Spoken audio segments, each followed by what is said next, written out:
welcome to guys मेरो new भ्लगमा सबैजनालाई नमस्ते मेरो न्यू भ्लगमा के छ भन् एकदम आरामै छ ल हामी चाहिँ गएको साडीमा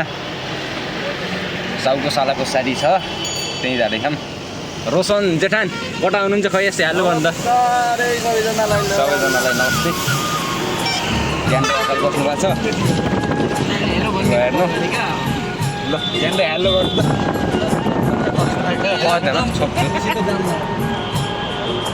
जेठान यता हेर्नु त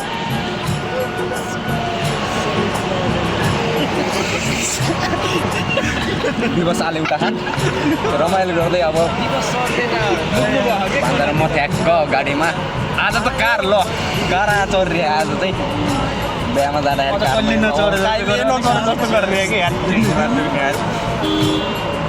ठ्याक्क पटाससँग सर हिँड्ने हिँडेको छ होइन गाडी यहाँ चढेको भनौँ मान्छे केही भन्नुहुन्छ के भन्ने यार दुःख लाग्छ सबैजनाको लाइक कमेन्ट सेयर गर्नु होला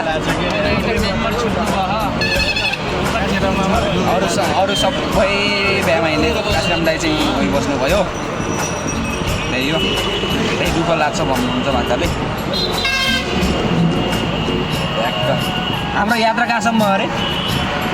ठ्याक्कै हामीलाई थाहा भएन है ठ्याक्कै हामीलाई थाहा भएन जहाँसम्म भएन उहीसम्म जहाँसम्म लग्छौँ उहीसम्म गरे हाम्रो यात्रा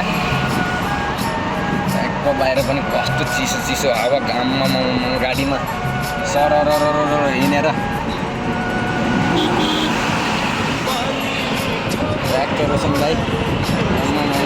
पब्जी खेल्दा खेल्दै आएर पब्जी खेलेर बिहानभरि किचन धुलाइ गरेको होइन र बिहानभरि किचन धुलाइ गरेर भान्साको शरीर दुखिया अरे मेरो पनि ढाड दुखिया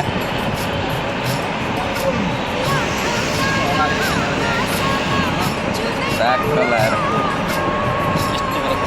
पछाडि पनि देखाइदिन्छु ट्रेनको चाहिँ थोरै गरेर रोशन दाइले अब सरकार यता हेर त सरकार ह्यान्ड गर नि सरकार यार इग्नोर गर्दा नि नले फेरि फेरि यार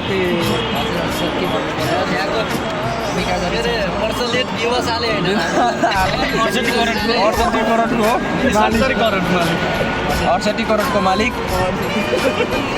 दिवस आले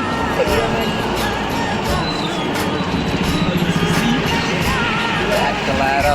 कारा सर हिँड्ने कति बच्च थाहा होइन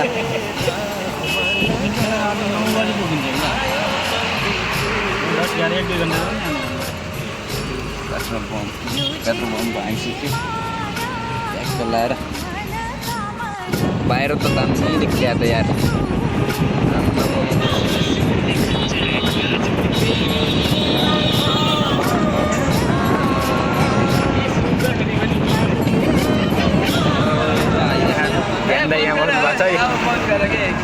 ट्याक्क दिवस आले